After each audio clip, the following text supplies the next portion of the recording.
Más de 8,5 millones de españoles fuman a diario, lo que provoca alrededor de 63.000 muertes cada año y elevadísimos costes para la salud pública.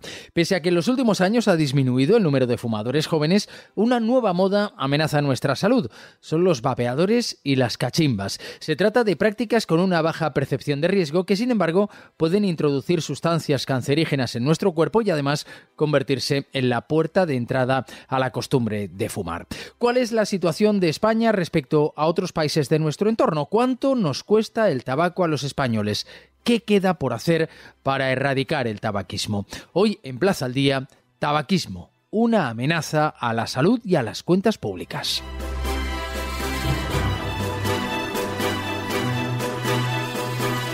Vamos a saludar a Mónica Pérez Ríos, es coordinadora del Grupo de Trabajo sobre Tabaquismo de la Sociedad Española de Epidemiología. Doctora Pérez, ¿qué tal? Muy buenas. Hola, ¿qué tal? Vamos a analizar algunas de las conclusiones del último estudio que han realizado ustedes. ¿Cuáles diría que son las principales conclusiones de ese estudio realizado por la Sociedad Española de Epidemiología? Bueno, pues las principales conclusiones de este estudio pasan por explicar que parece que en España la prevalencia de consumo de tabaco está disminuyendo, lleva disminuyendo ya desde hace unos años, pero la prevalencia de consumo que tenemos ahora mismo sigue siendo una prevalencia de consumo alta y el impacto que tiene el consumo y la exposición al humo ambiental de tabaco suponen en España una importante carga de mortalidad evitable y que por lo tanto pues deberíamos tratar de disminuir. Yo tengo algunos datos subrayados de ese estudio. Por ejemplo, en 2020 fumaba el 20% de la población en España. El mayor porcentaje se daba en hombres. Fuman más los hombres que las mujeres. Sin embargo, entre las mujeres, las muertes atribuibles al consumo de tabaco no han parado de aumentar en los últimos 30 años. Sí, es cierto lo que usted comenta, y de hecho para nosotros es preocupante lo que se está observando en las mujeres. La prevalencia de consumo entre ellas es más baja, siempre ha sido más baja, pero lo que notamos es que el descenso que se ha observado en hombres no se observa en las mujeres. De hecho, entre nosotras lo que se nota es una estabilización en la prevalencia de consumo, incluso en los grupos de edad más jóvenes. En determinados momentos temporales, lo que se ve es que la prevalencia de consumo en mujeres jóvenes llega a superar la prevalencia de consumo entre los hombres más jóvenes y todo esto, lo que está haciendo es impactar en la mortalidad atribuida al consumo. Mientras que en los hombres la mortalidad atribuida disminuye, en las mujeres no estamos observando esto. Y de hecho, lo que resulta especialmente preocupante es el aumento de la mortalidad por cáncer de pulmón entre las mujeres, principal marcador de consumo de tabaco en los años previos. Las políticas de control de tabaquismo, deberían enfocarse o deberían potenciar el cese en el consumo de tabaco entre las mujeres e incluso se debería trabajar con campañas de prevención primaria orientadas al sector femenino para disminuir la incorporación de la mujer al consumo de tabaco. Otro de los datos que yo tengo subrayado y que no sé si sorprende, al menos a mí me llamaba la atención por el hecho de que las campañas antitabaco son relativamente modernas, es que el grupo donde mayor prevalencia hay en el consumo de tabaco no es el de los más mayores, sino el que comprende a la población de entre 25 y 44 años.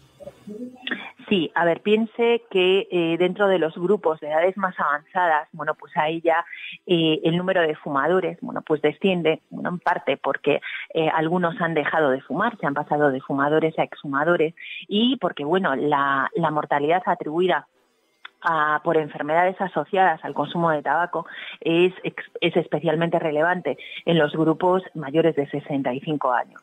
Dentro del grupo poblacional que usted comenta, en donde están las prevalencias de consumo más altas, es importante destacar que también están las prevalencias más bajas de exfumadores. Y es por eso que en esos grupos tenemos esas prevalencias de consumo que son las más elevadas. Por tanto, parece que hay menos fumadores en las edades más avanzadas, porque quienes vienen fumando desde que son jóvenes, en un número importante han perdido la vida, debido en gran parte al consumo de tabaco. Sí, hombre, cuando nosotros pensamos en la mortalidad, lógicamente en sociedades avanzadas como la nuestra, la mortalidad sucede a edades avanzadas, pero nosotros aquí, en relación con la mortalidad atribuida al consumo de tabaco, lo que nos gusta destacar es el otro lado de lo que usted está diciendo, que el 21% de las muertes atribuidas al consumo de tabaco suceden en menores de 65 años. Entonces, bueno, estas serían muertes en su mayoría pues evitables, y para nosotros eso es uno de los mensajes más importantes que tenemos que dar: mortalidad por debajo de los 65 años, que debería ser evitada. ¿Cuántas personas mueren en España cada año por el consumo de tabaco? Nosotros lo estimamos aproximadamente en 60.000, 65.000. Hablamos de un punto medio que podría estar en torno a las 63.000 muertes anuales en adultos. Entonces, es un número, la verdad es que es una cifra muy, muy, muy elevada. Cuando hablamos de diferencias, de grupos donde hay mayor cantidad de fumadores, nos referimos a los grupos de edad. No sé si también hay diferencias en cuanto a estratos sociales o nivel de estudios. Sí, en función del nivel de estudios, lo que se observa en sociedades avanzadas como la nuestra es que a medida que aumenta el nivel de estudios disminuye la prevalencia de consumo, lo cual, pues esto también es otra fuente muy importante de desigualdad a nivel social. En España, pues la prevalencia de consumo entre las personas que tienen niveles superiores pues es aproximadamente 6 puntos porcentuales más baja que la prevalencia de consumo de las personas que tienen estudios medios, y si comparamos los que tienen estudios medios con estudios básicos, aquí las prevalencias son más similares. Por lo tanto, pues en sociedades como la nuestra lo que se ve es que a medida que aumenta el nivel de estudios disminuye la prevalencia de consumo de tabaco. Por tanto, se podría decir que a mayor información, menor consumo de tabaco, por tanto, habría que hacer hincapié en esa información para toda la sociedad. Sí, se sabe que el nivel de estudios protege frente, a determinados factores de riesgo, como puede ser el consumo de tabaco. En este caso, lo que se valora es la capacidad que pueda estar ligada a entender los mensajes de salud. Por eso, muchas veces se debe trabajar con mensajes que estén adaptados en función de los diferentes niveles formativos, o incluso hacer especial hincapié en determinados colectivos o en determinados en determinados estratos de la sociedad para potenciar todas estas medidas que no van más allá que a la mejora de la calidad de vida de la sociedad. No sé si tiene usted datos de otros países, y no sé si podemos poner en relación a esos otros países los datos obtenidos en España. Dentro de cómo es la evolución de la epidemia tabáquica en los países desarrollados es similar si nos comparamos con países de nuestro entorno en Europa. Por ejemplo, si nos comparamos con países como Estados Unidos, la prevalencia de consumo de tabaco en España es mucho más alta. Cierto es que ellos empezaron a fumar antes que nosotros, y que todos los problemas que nosotros vemos ligados al consumo de tabaco ellos los experimentaron antes que nosotros. Lo mismo que Estados Unidos, tendríamos también el Reino Unido. Pero, por ejemplo, si nos comparamos con América del Sur, nosotros iríamos adelantados en cómo está evolucionando o más bien iríamos por delante en la evolución de la epidemia tabáquica. Ellos están en estadios más retrasados que nosotros. O sea, lo que nosotros estamos observando ahora,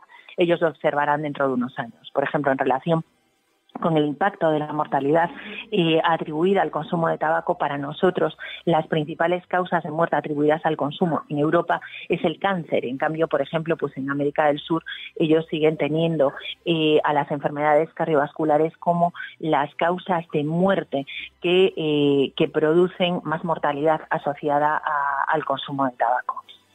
Pues Mónica Pérez Ríos, coordinadora del Grupo de Trabajo sobre Tabaquismo de la Sociedad Española de Epidemiología, muchísimas gracias por atendernos. Muchísimas gracias a vosotros por tener en cuenta los trabajos que hacemos y por intentar conseguir un descenso en un factor de riesgo tan importante para la salud como es el consumo de tabaco. Muchísimas gracias. Andrés Zamorano es el presidente del Comité Nacional para la Prevención del Tabaquismo y coordinador del Grupo de Tabaquismo de la Sociedad de Médicos Generales y de Familia. ¿Qué tal, señor Zamorano? Muy buenas. Muy bien, ¿cómo están ustedes? Se ha avanzado mucho en la erradicación del tabaquismo en los últimos años, pero a la vista de los datos aún queda muchísimo por hacer. Sí, efectivamente, se ha avanzado mucho. En España cada vez se fuma menos. Estábamos partiendo de prevalencias de un 40% hace 30, 40 años y ahora estamos en menos del 20% en población de 15 años y más. Entonces estamos avanzando mucho, pero tenemos muchísimas cosas por hacer. Cuando se promulgó la Ley 2005 y la modificación del 2010, España fue un modelo a seguir por los países europeos e incluso a nivel mundial. Pero ahora nos hemos quedado bastante obsoletos y tenemos un plan integral de tabaquismo donde están recogidas todos los aspectos que consideramos desde el CNPT y del propio Ministerio que han elaborado sus técnicos este plan integral de tabaquismo, y nosotros hemos hecho muchísimas alegaciones al respecto y esto está en un cajón del Ministerio de Sanidad que está por publicar. Y ahí está recogido un poco lo que será el germen de la nueva ley del tabaco. Porque se acaba de cumplir el 20 aniversario de la firma de ese convenio marco para el control del tabaco de la Organización Mundial de la Salud. Entró en vigor poco después, en 2005. ¿Qué balance se hace de los resultados de estos 20 años después de esa aprobación? Bueno, el convenio marco de control de tabaquismo efectivamente fue ratificado por 189 partes, 188 países y la Unión Europea. En este momento me parece que esa es la cifra exacta y es un avance impresionante en relación al control y prevención del tabaquismo. Entonces, en España tenemos que desarrollar, esto es nuestra hoja de ruta, nuestra, digamos, carta magna en relación a dónde hay que llegar. Y habla, pues, está articulado, valga la redundancia, en artículos, y entonces se habla de subida de impuestos, de equiparar impuestos de los cigarrillos electrónicos a los cigarrillos clásicos combustibles. Vamos, esta es nuestra petición desde el CNPT. Habla de ampliar los espacios sin humo, no solo a las terrazas, sino a cualquier sitio donde pueda haber gente, playas, piscinas, etcétera. Habla del empaquetado genérico, que en España es probable que lo veamos pronto, si sigue adelante la modificación de ese Real Decreto del 9 de junio de 2017. Habla también de prestar ayuda al paciente fumador y habla también de la patrocinio, publicidad y promoción de los productos del tabaco. Y nosotros añadimos de todos los productos derivados con nicotina o sin nicotina, porque últimamente estamos asistiendo a un escándalo, lo llamaría, no sé, es un adjetivo que dejaría a los oyentes que pusieran cada uno su adjetivo, porque se están ofertando cigarrillos electrónicos supuestamente sin nicotina a niños de 8 o 9 años y se están utilizando como regalos de primera comunión. Sí, yo quisiera poner también el acento en este sentido, el impacto de los nuevos productos de consumo de tabaco y nicotina, sobre todo entre los más jóvenes, los famosos vapeadores, que muchos han pensado o siguen pensando que es una manera de reducir riesgos. Sin embargo, ustedes señalan que multiplican los riesgos, no solo en esos niños, es un dato muy alarmante el que nos acaba de dar, sino también en los adultos. Sí, efectivamente. Nosotros hablamos de multiplicación de daños porque sabemos, a ciencia cierta, por estudios que hay publicados, que del 60 al 90% de los vapeadores son fumadores duales. O sea, están utilizando vapers y están utilizando cigarrillos clásicos combustibles, o bien en formato de cajetilla, o bien en tabaco de liar, o bien en sisa, o también consumidores de cannabis en forma de porros. Entonces, ¿qué significa? Pues que están utilizando los dos sistemas y están multiplicando los riesgos. No hay ningún estudio serio que diga que corrobore que estos productos sirven para dejar de fumar y sabemos a ciencia cierta que son nocivos para la salud. Aunque no lleven nicotina, los productos que llevan son calentados con una batería que llevan en su interior y se producen sustancias que son no potencialmente, sino sabemos con seguridad que son sustancias tóxicas para el pulmón, para las arterias coronarias, o sea, producen riesgo cardiovascular y producen también alteraciones celulares que pueden dar lugar o dan lugar a cáncer. Ya hay estudios en ratones que se ha demostrado que pueden producir cáncer. Y tenemos que tener en cuenta que todos los productos del tabaco y estos derivados, los efectos fundamentales aparecen muchos de ellos a los 15 o 20 años. Por tanto, todavía no tenemos datos reales de qué puede pasar con los cigarrillos electrónicos, con los vapers, pero nos lo estamos imaginando, puesto que estos estudios ya apuntan a que hay daño pulmonar, daño cardiovascular y daño celular.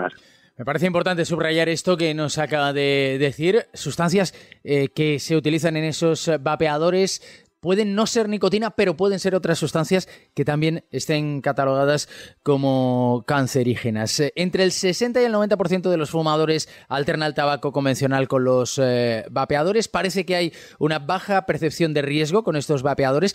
¿Cree usted que falta información en este sentido? Que una de las cosas que nos falta por hacer es precisamente que haya más información en estos productos que son percibidos como de menor riesgo. Claro, la información que está llegando a los chavales jóvenes, incluso a los padres que están regalando, o los amigos de los padres que están regalando estos dispositivos para la primera comunión, como estamos hablando, va porque no tienen una información de información científica sobre estos productos. Entonces, ¿de dónde reciben la información? A través de redes sociales, de Instagram, etcétera, donde aparecen influencers que son pagados, claramente pagados, y están hablando incluso de otra cosa y están vapeando. Entonces, claro, la gente joven esto lo asocia para que es una cosa muy guay, muy cool, como antiguamente pasaba con el cigarrillo clásico combustible. Entonces ahora está muy de moda estos sistemas y no son conscientes de que no solo perjudican al que está vapeando, sino que también hay aerosol, llamémosle humo de segunda mano de los vapers.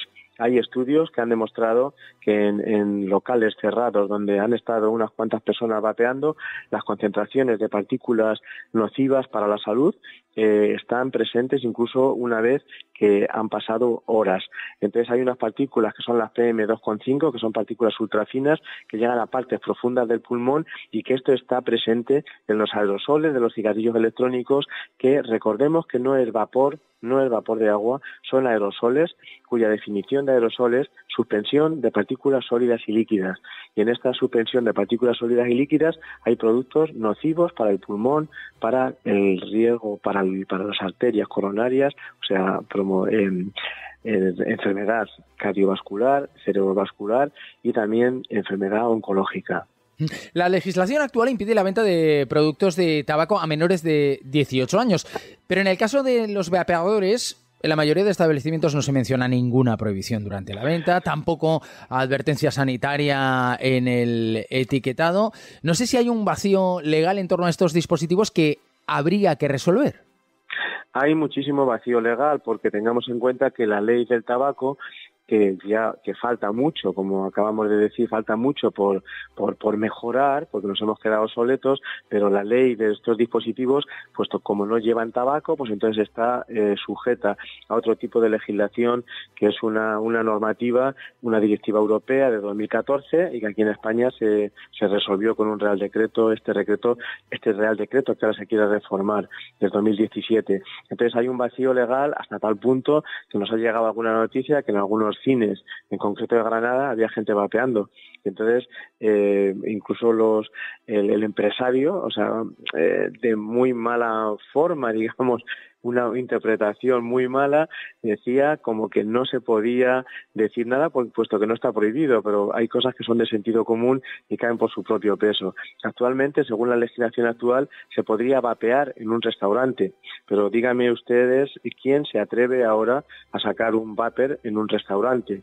yo creo que sería absurdo. Entonces nosotros lo que queremos es que de una vez por todas se iguale la legislación de los vapers a los cigarrillos clásicos combustibles y por tanto en fiscalidad como en espacios sin humo, como en promoción, publicidad. Sobre todo el tema de la publicidad es súper importante y la información y también prestar ayuda a los pacientes que están vapeando y no pueden dejarlo. Actualmente están llegando a nuestras consultas gente que está fumando cigarrillos electrónicos, o sea, vapers, y que no pueden dejarlo puesto que los que tienen nicotina, pues la nicotina ya sabemos que es una sustancia muy adictiva y cuando dejas de consumirla produce síndrome de abstinencia. Hay un dato que ofrece la Sociedad Española contra el Cáncer, del que le querría pedir valoración. Advierten que el 20% de los jóvenes fuma cachimbas a diario, el 35% lo hace una vez a la semana y que estos hábitos aumentan un 122% el riesgo de padecer cáncer de pulmón y de esófago. ¿También es una práctica preocupante sobre la que deberíamos poner el acento? Claro, es muy preocupante porque esto también se promociona como un compartir una sisa de estas, en los bares te lo ofrecen, incluso a veces con promociones de una cerveza y una sesión de sisa X euros, ¿no? Entonces esto también es otra cosa que ha entrado en los jóvenes y también tenemos que recordar que una sesión de esas equivale a fumarse un montón de cigarrillos, pero es que además le estamos añadiendo no solo eso, sino que esto ustedes saben que lleva una cazoleta donde van este tabaco, que es un tabaco especial que se vende para sisas, se cubre con un papel albal perforado y encima del papel albal se pone una partícula, o sea, una pastilla de carbón que se quema. Entonces te estás tragando el monóxido de carbono y todos los productos tóxicos de la pastilla de carbón. Por tanto, menudo negocio estás haciendo con tus pulmones y con tus órganos, que estás amplificando todos los efectos perjudiciales que tiene el propio tabaco. Entonces, todos los productos que se fumen, todos estos productos deben estar equiparados para que no se puedan fumar en locales públicos y que los jóvenes y los adolescentes sepan los peligros que tiene todo esto y no nos dejemos llevar por las modas, que siempre todo el mundo cuando hemos sido joven nos hemos dejado llevar por las modas, pero estando bien informados, pues la gente bien informada, la gente joven que es inteligente, pues se dará cuenta que esto no le lleva a ningún sitio, sino le lleva a enfermar. Estamos hablando de vapeadores, de cachimbas, de nuevas modas, en definitiva, de nuevas formas de fumar, y aquí parece que hay mucho por hacer, pero también en las viejas formas, porque piden ustedes que respecto al tabaco tradicional se aumente todavía más el precio de la cajetilla, se amplíen los espacios sin humo. Acabamos de conocer una encuesta en la que la gran mayoría de los españoles estaría dispuesto y cree que sería conveniente que se ampliaran esos espacios sin humo, que no se pudiera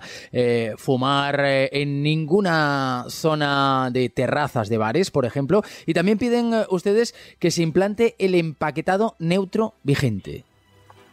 Sí, el empaquetado neutro es todos los paquetes son exactamente iguales, con las imágenes que ya conocemos, pero en un tono un poco más grisáceo, más que dan más miedo. Y hay ya aquí 20 países que aproximadamente que ya lo tienen implantado, entre ellos Francia. Y Francia también tiene el precio del tabaco al doble que lo tenemos nosotros. Nosotros hemos propuesto el año pasado, en el Día Mundial Sin Tabaco, que el tabaco en España debería subir a 10 euros en el ascensor y otra subida en escalera hasta los 20 euros, porque eso limitaría el acceso de los jóvenes y mucha gente que se está planteando dejar de fumar, pues sería como la cuestión definitiva para decidirse a dejarlo. Si hay que poner una sola medida en relación al control de tabaco, la medida que se ha mostrado más eficaz es esta. La propia reina, doña Leticia, en la última conferencia europea ECTO, que se celebró en Madrid del 26 al 28 de abril y donde estuvimos nosotros presentes, el CNPT en el Congreso, dijo que subir el precio del tabaco es necesario y que esto es incuestionable porque disminuye la demanda y por tanto disminuye las muertes. En relación a los espacios sin humo, nosotros lo que proponemos es que no se fume en ningún sitio donde haya personas. Así de fácil y así de difícil, pero un sitio concurrido, una cola, una calle concurrida, una acera concurrida, no se debería fumar porque el humo de segunda mano no es que te moleste, que también te molesta, sino que te enferma. Y en relación al resto, pues igual equiparar todos los cigarrillos electrónicos al tabaco clásico convencional, pero el tabaco clásico convencional está todavía en mantillas porque nos falta todo esto que estamos hablando. Prestar ayuda, todo esto debe ir, si subes el precio del tabaco mucho, tienes que prestar mucha ayuda a los pacientes fumadores, porque no puedes dejar a la gente que es adicto, o sea, el tabaquismo, dijo también la reina, no es un hábito, es una enfermedad.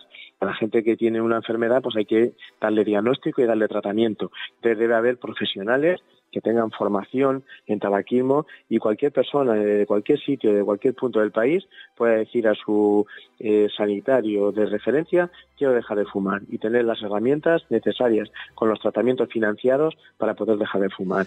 El tabaquismo es un problema de salud pública y evidentemente es lo primero que nos debe preocupar, pero hablemos de economía, hablemos de dinero.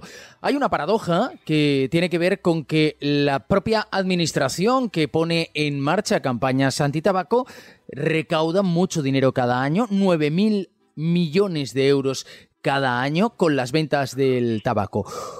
¿Cuál es el coste sanitario? ¿Cuánto nos cuesta a los españoles la enfermedad derivada del tabaquismo? Pues mire, usted ha dicho 9.000 millones, son exactamente 9.300 millones y nos gastamos el triple. O sea, el gasto, lo que cuesta fumar, ¿cuánto nos cuesta fumar en España? Nos cuesta 27.000 millones y hay que restarle los 9.000 que recaudamos de impuestos. Esto desmonta un falso mito de mucha gente que dice: no, al Estado no le interesa que la gente deje de fumar porque recauda mucho dinero. Y es verdad que recauda mucho dinero, porque 9.000 millones, 9.300 millones no es ninguna tontería, pero si lo comparamos con lo que nos gastamos, pues estamos perdiendo cada año 20.000 millones de euros en todo lo derivado con el tabaco, en enfermedades, en pruebas diagnósticas, en bajas laborales, etcétera, etcétera. La propia reina doña Leticia, la vuelvo a citar, lo dijo en su discurso de inauguración del ECTO que se celebró en Madrid recientemente. Andrés, es un mal negocio, es un negocio malo desde el punto de vista individual, desde el punto de vista familiar, desde el punto de vista estatal. Es un mal negocio, tenemos que actuar ya. Mal negocio para la salud y mal negocio para el bolsillo. Andrés Zamorano, presidente del Comité Nacional para la Prevención del Tabaquismo y coordinador del Grupo de Tabaquismo de la Sociedad de Médicos Generales y de Familia, muchísimas gracias. Muchísimas gracias a vosotros.